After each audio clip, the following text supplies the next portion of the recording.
오늘 본당에 올라오니까 예쁜 꽃이 양옆에 바뀌어져 있고요. 어제 했어요. 노란 꽃도 너무나 아름답고. 어제 있었습니까? 제가 어제 정신이 없어가지고 이 앞에 있는 꽃보다 여러분들이 더 아름답습니다. 할렐루야.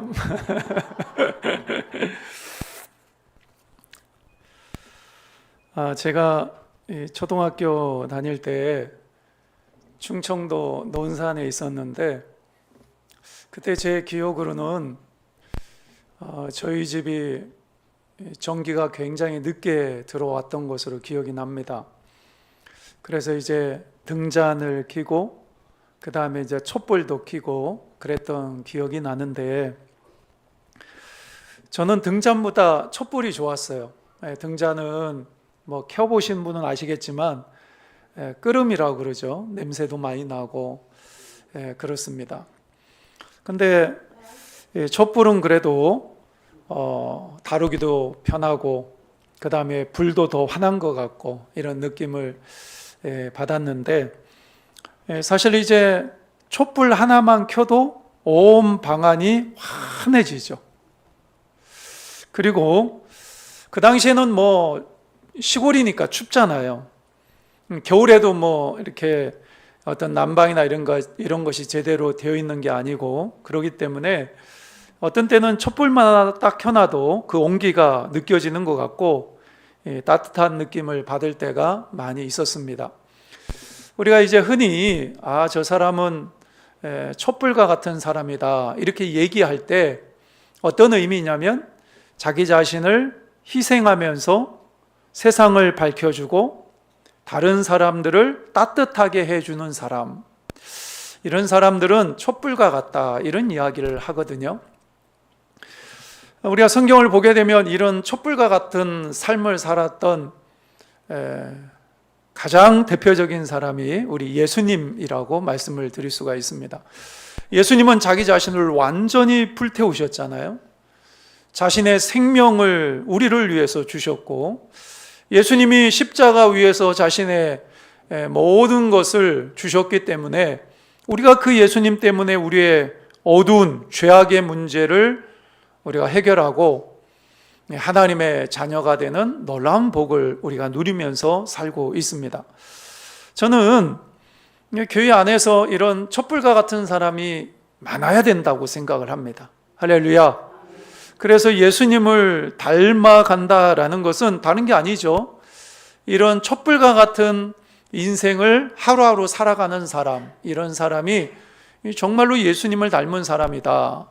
자기 자신을 녹이면서 자기 자신을 희생하면서 다른 사람들을 세워주고 다른 사람을 살려주고 그 다음에 어두워진 세상을 밝혀줄 수 있는 사람, 그리고 정말로 싸늘하고 그리고 자기 자신밖에 모르는 이 세상 속에서 세상을 따뜻하게 해줄 수 있는 사람, 이런 사람들이 예수님을 닮은 사람이라고 말씀을 드릴 수가 있습니다. 저는 여러분들이 예수님 닮은 촛불과 같은 사람이 되었으면 좋겠습니다. 할렐루야. 오늘 본문의 말씀을 보면 바나바가 등장을 합니다. 저는 물론 성경에 있는 위대한 인물들을 다 존경하고 좋아하지만 구약 성경에서는 특별히 요셉을 굉장히 좋아하고요. 그 다음에 신약 시대에는 이 바나바를 굉장히 좋아합니다. 그래서 우리가 지금 사도행전에 등장하는 우리가 잘 알지 못하는 인물들, 숨어있는 영웅들, 이런 사람들을 찾아서 우리가 계속해서 살펴보고 있는데, 다른 사람들에 비해서 이 바나바는 그래도 우리가 어느 정도 알고 있는 사람이라고 말씀을 드릴 수가 있습니다. 오늘 본문의 말씀을 보면 이 바나바가 어떤 사람인가를 우리가 어느 정도 알 수가 있는데요. 착한 사람이고 성령과 믿음이 충만한 사람이다. 그래서 이에 큰 무리가 죽게 더하여 지더라, 이렇게 말씀을 합니다. 이 얘기가 뭐냐면 인격도 굉장히 성숙한 인격을 가지고 있고, 거기다가 신앙도 굉장히 성숙한 신앙을 가지고 있었던 사람이 바나바라는 거죠. 그래서 이 바나바 때문에 예수 믿는 사람들이 점점 늘어나는 거예요. 아, 저 바나바를 보니까 나 예수 믿고 싶어. 아, 저 바나바를 보니까 나 교회 다니고 싶어. 다른 건 잘 몰라. 내가 뭐 성경을 알겠어. 내가 교회에 대해서 알겠어. 그런데 저 바나바 저 사람을 보니까 나 예수 믿고 싶고 교회 다니고 싶어. 할렐루야. 그래서 이 바나바 때문에 예수 믿는 사람이 많아졌다. 오늘 본문의 말씀에 보니까 이렇게 기록되어 있습니다. 근데 여러분들 아시는지 모르겠지만 이 바나바라는 것은요, 이게 바나바의 이름이 아닙니다. 사실은 별명이에요, 별명. 자기의 이름이 있습니다. 이 바나바의 원래 이름이 뭔지 아세요? 잘 모르시죠?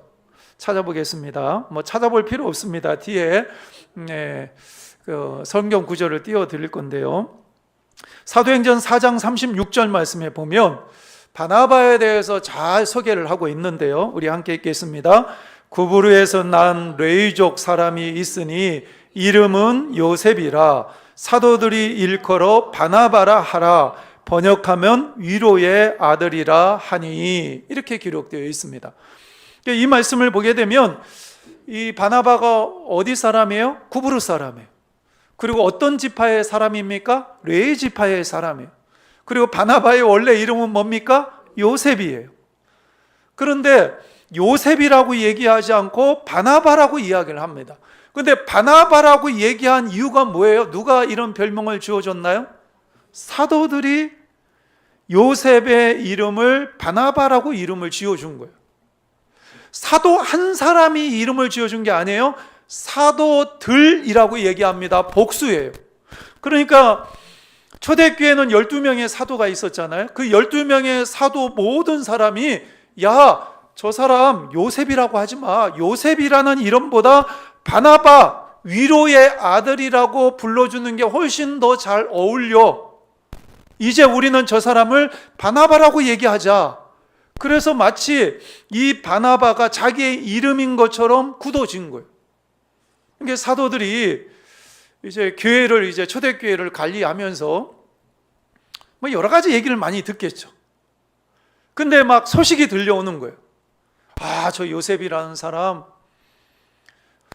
어제 우리 교회 김집사를 찾아갔는데 그 김집사가 너무 힘들어가지고 완전히 그냥 다운되어서 너무 그냥 힘들어서 우울증에 걸려가지고 밖에도 못 나오고 이랬는데 이 요셉이라는 사람이 찾아가서 기도해주고 위로해주고 말씀으로 권면해줬는데 이 사람이 큰 위로를 받고 이 사람의 마음이 치료가 되고 이런 일들이 초대교회 안에 계속해서 일어나는 거예요.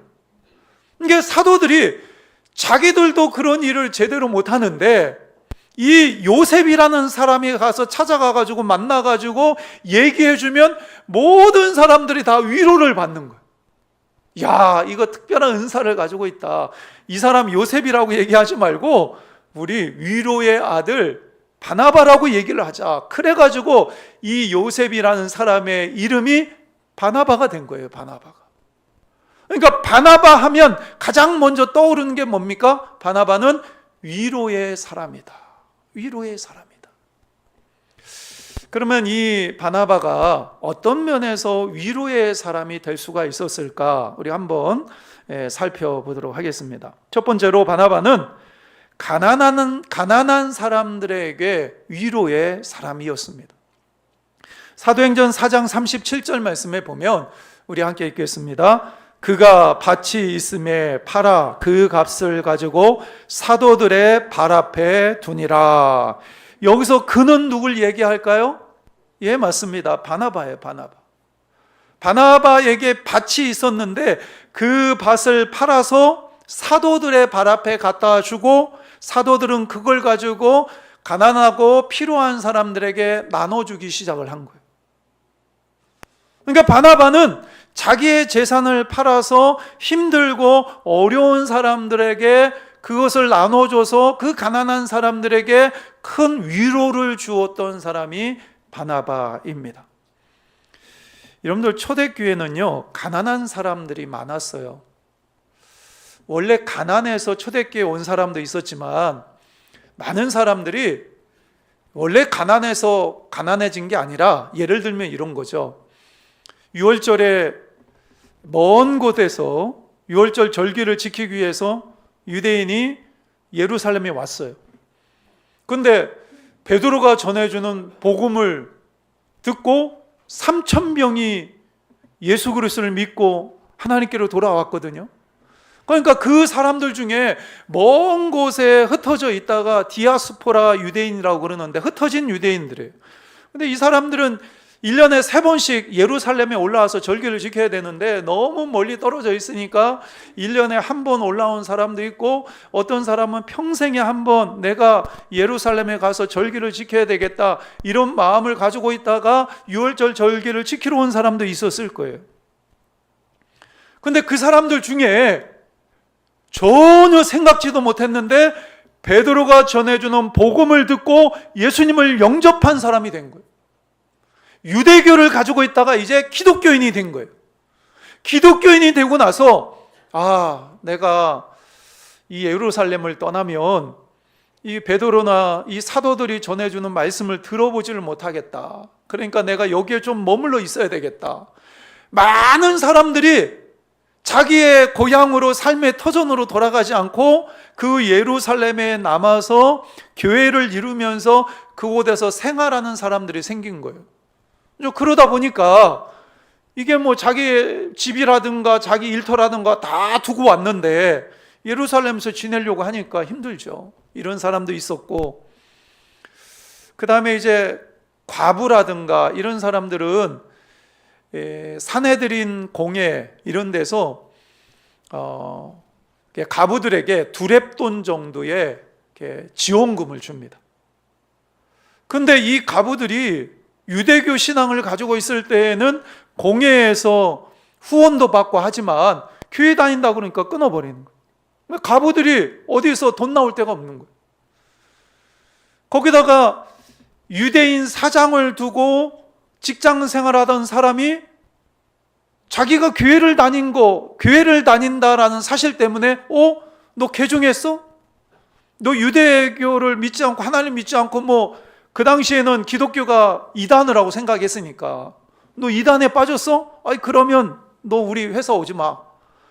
이러면서 직장에서 잘리고, 공무원들은 더할 나위도 없죠.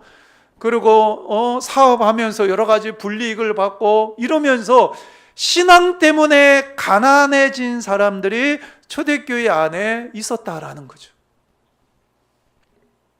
근데요, 신기한 일이 있습니다. 어떤 신기한 일이 있냐면 사도행전 4장 34절 말씀에 보면, 함께 읽겠습니다. 그 중에 가난한 사람이 없으니, 여러보세요. 그 중에 가난한 사람이 없으니, 이렇게 이야기를 합니다.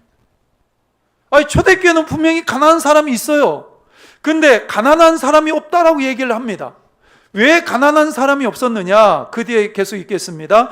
이는 밭과 집 있는 자는 팔아 그 판 값을 가져다가, 이런 말씀이 있는데 무슨 얘기냐면, 자기의 집이 있고 자기의 밭이 있었던, 그러니까 바나바 같은 사람들, 이런 사람들이 밭을 팔고 집을 팔아서 사도들에게 갖다 주는 거예요. 그러면 사도들이 그것을 가지고 가난하고 힘든 사람들에게 나눠주는 거예요. 필요한 사람들에게. 그러니까 더 정확하게 얘기하면 이겁니다. 가난한 자가 많았지만 가난하게 살지 않았다라는 거예요. 얼마나 멋진 말입니까? 가난한 자가 많았지만 가난하게 살지 않았다라는 거예요. 왜? 바나바와 같은 사람들이 초대교회 안에 많이 있었기 때문에. 바나바는 가난한 사람들에게 위로가 되었어요. 근데 말로만 위로를 준 것이 아니라 자기의 밭을 팔아서 그들에게 나누어 줌으로 그들이 가난한 자였지만 가난하게 살지 않도록 위로해 주었다라는 거예요. 여러분들, 우리는 신앙생활 하면서 이런 바나바처럼 위로자가 되어야 돼요. 우리 교회도요, 제가 이제 목회를 이제 한 교회에서 오래 하다 보니까 여러 가지 많은 일들이 있잖아요. 그러면 제가 가끔 교회 전체 단톡에 이제 새신자라든가 이런 분들이 있으면 혹시나 이제 시험에 들까 봐서 이제 우리 이제 직분 있는 분들만 이제 단톡방에 초청을 해서 우리 교회 안에 이런 문제가 있는데 그분이 너무 힘듭니다. 여러분의 도움이 필요합니다. 그렇게 얘기하면요, 정말 많은 분들이 도와주세요. 그러면 그것이 그 사람에게 정말 힘들고 어려웠던 그 사람에게 굉장히 큰 도움이 됩니다. 이게 바나바의 삶인 거예요. 이게 위로자의 삶인 거예요. 나는 크게 도움을 주는 것 같지 않지만 여러 사람들이 모이면, 으쌰으쌰 하면, 교회 안에 바나바 같은 사람들이 많아지면 교회 안에 가난한 사람이 있을 수는 있지만 가난하게는 살지 않을 수 있다라는 겁니다. 할렐루야. 여러분들, 이게 교회입니다. 이게 교회.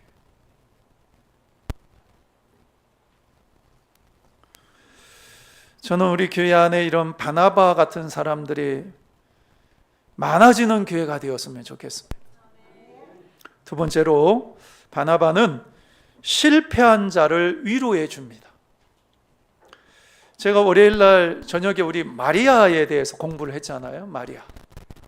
예수님의 어머니 마리아가 아니라 마가의 다락방의 주인이었던 마리아. 이 마리아의 아들이 누구예요? 마가입니다. 마가. 근데 이 마가가 1차 전도 여행을, 바울과 바나바가 1차 전도 여행을 떠날 때 마가가 동참하잖아요.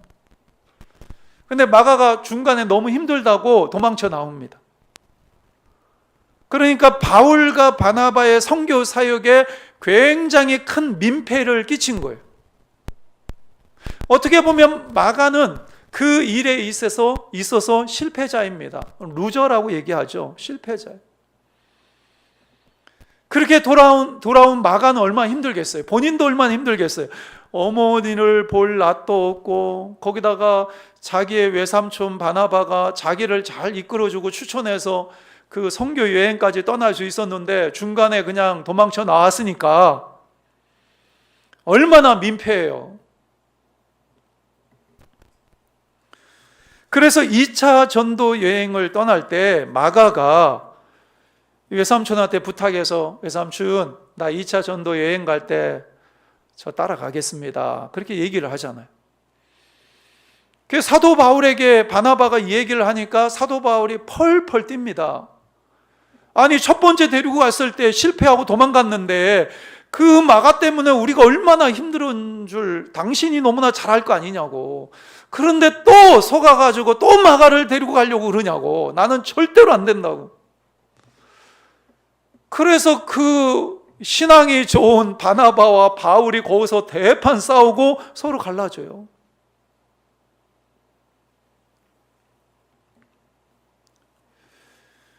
여러분들,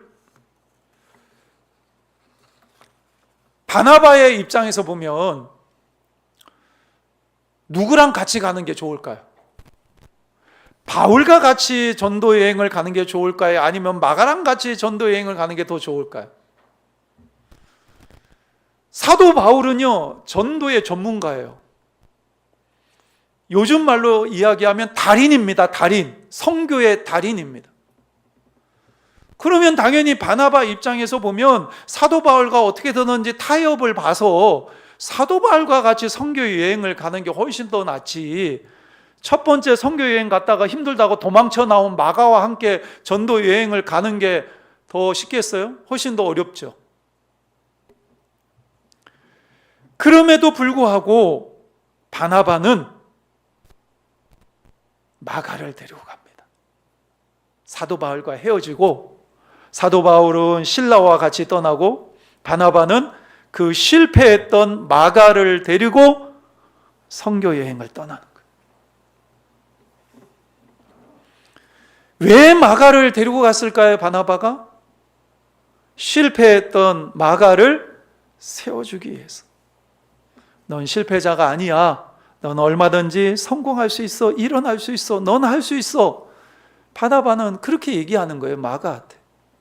여러분들, 마가의 입장에서 보면 얼마나 고맙겠어요. 자기 때문에 사도 바울과 등지고 사도 바울과 함께 선교여행을 떠나는 게 아니라 자기와 함께 선교여행을 떠나주는 바나바를 바라볼 때 여러분들 얼마나 큰 힘이 되겠어요.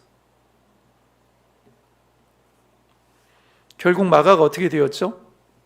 나중에 우리가 월요일 날 말씀을 봤던 것처럼 사도 바울에게도 인정을 받고 베드로에게도 인정을 받고 거기다가 마가복음까지 기록한 위대한 하나님의 종이 되었습니다. 마가가 실패했던 마가를 다시 일으켜 세워서 하나님의 위대한 종이 되기까지 이끌어줬던 사람이 누구예요? 바나바예요. 바나바. 여러분들, 우리 주변에 보면 실패한 사람이 있을 수 있습니다. 다양하게 실패할 수 있죠. 사업에 실패한 사람도 있고, 이 자식 농사에 실패한 사람도 있고, 결혼에 실패한 사람도 있고, 이 신앙생활에 실패해가지고 코로나가 다 끝났는데도 아직 돌아오지 않는 이런 사람도 있잖아.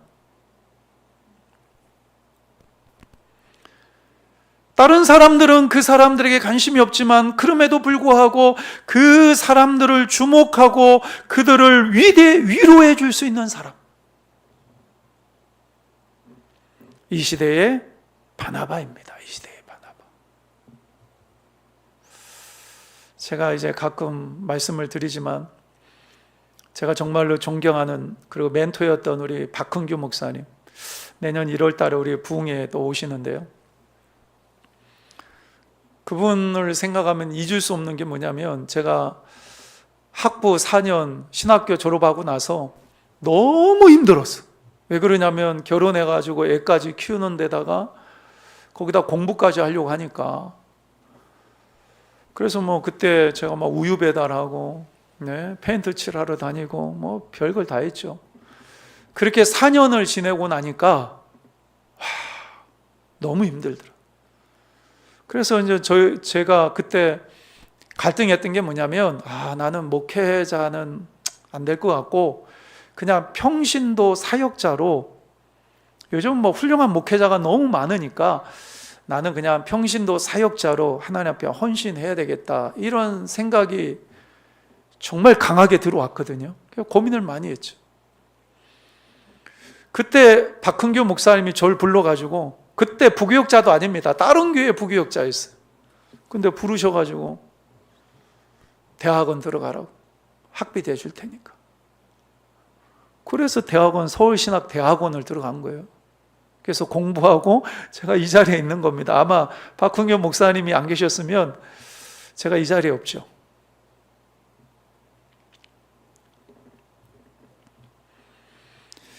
이런들, 인생을 살다가 힘들고 어려운 사람들, 실패의 자리에 있는 그 사람들, 아무도 쳐다보지도 않고 관심도 가져주지 않는, 요즘은 어디 운동경기 이런 데 가면 금메달, 은메달, 동메달 딴 사람들만 알아주지, 맨 뒤에 오는 사람들, 이런 사람들은 화면에 비치지도 않잖아요. 이름도 안 나오고. 세상이 그래요.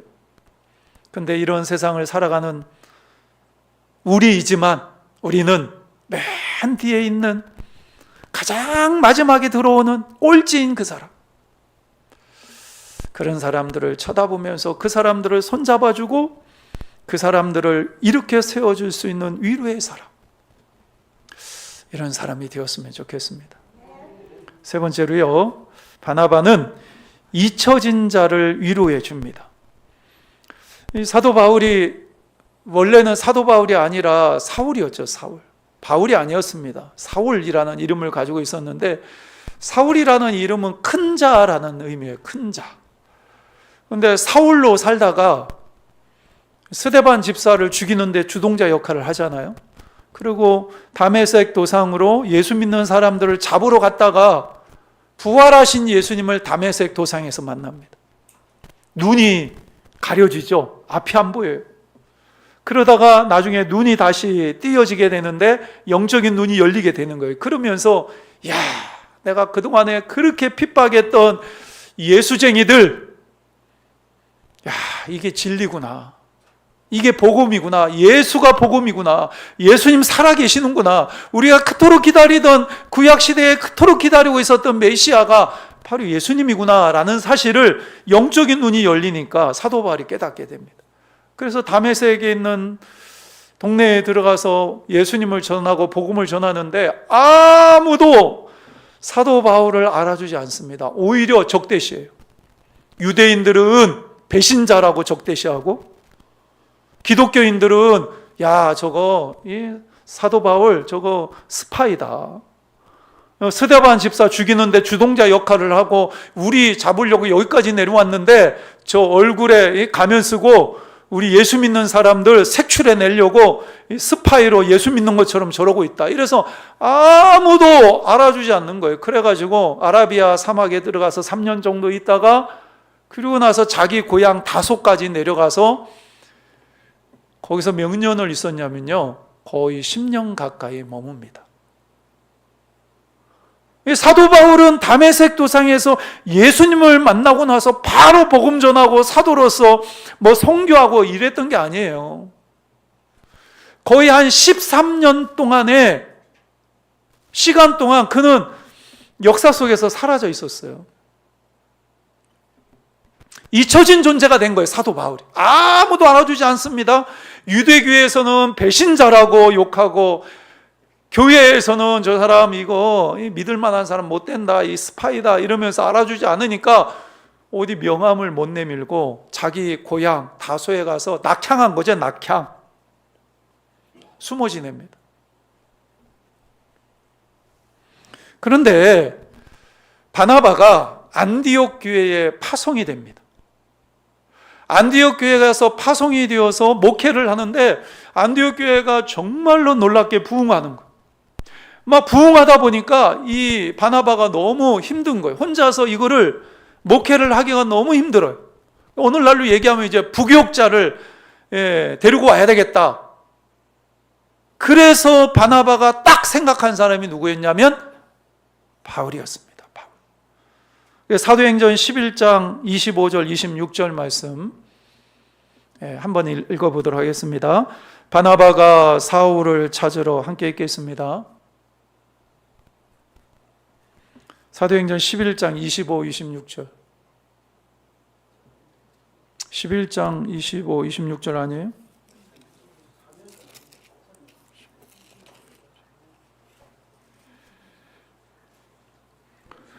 예, 성경 한번 찾아보겠습니다. 사도행전 11장 25, 26절.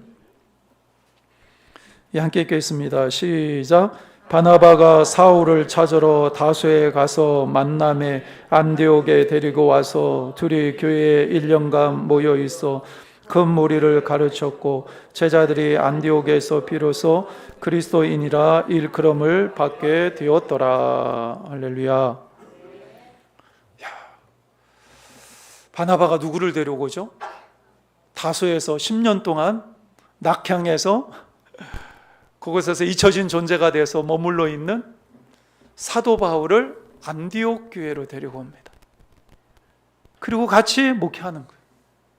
목회하니까 안디옥 교회가 더 성장하고 더 부흥하고, 그러면서 이제 많은 사람들이 말씀으로 교육받고 이러니까 세상 사람들이 안디옥 교회 성도들을 향해서 야, 저 사람들 그리스도인이다. 예수님과 합한, 예수님과 늘 동행하는, 예수님과 늘 함께하는 사람들이다. 그래서 이제 그리스도인이다. 처음으로 그렇게 인정을 받게 돼요. 그런 교회가 세워지도록 역할을 했던 사람이 누구예요? 바나바와 사도 바울입니다. 바나바, 사도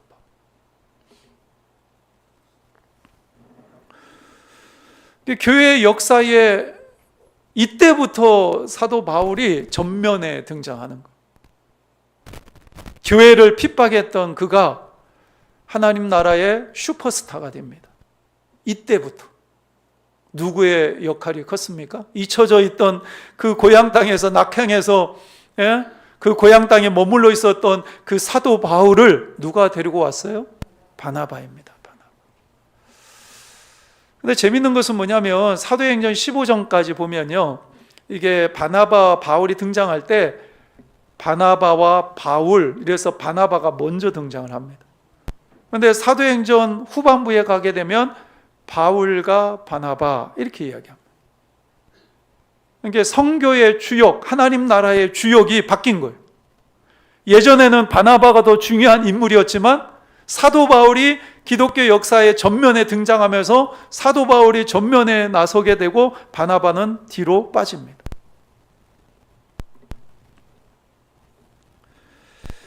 남을 세워주고 자기는 점점 잊혀진 존재가 되는 거예요.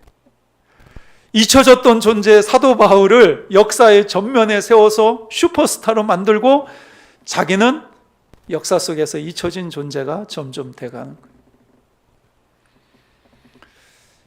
뭐 웬만한 사람 같으면요, 만약에 바나바 같은 역할을 했다면, 야, 너는 나의 오른팔이야, 나를 뛰어넘으면 안 돼. 이게 여러분들 큰 교회에서요, 부교육자가 담임 목사님보다 설교를 잘하면 절대 안 돼요. 이게 불문율입니다. 이거는 서로 얘기하지 않는 그런 게 있어요.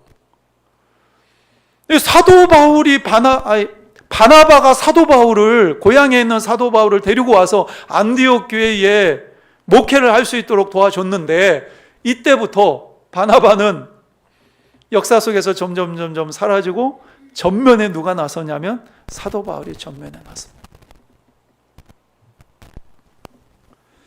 저는 바나바를 촛불과 같은 사람이다 이렇게 생각을 합니다. 자기 몸을 희생하면서 다른 사람을 위로해주고 다른 사람들을 따뜻하게 해주는 사람. 저는 이 시대에 정말로 필요한 사람이 이 바나바 같은 사람이라고 생각을 합니다.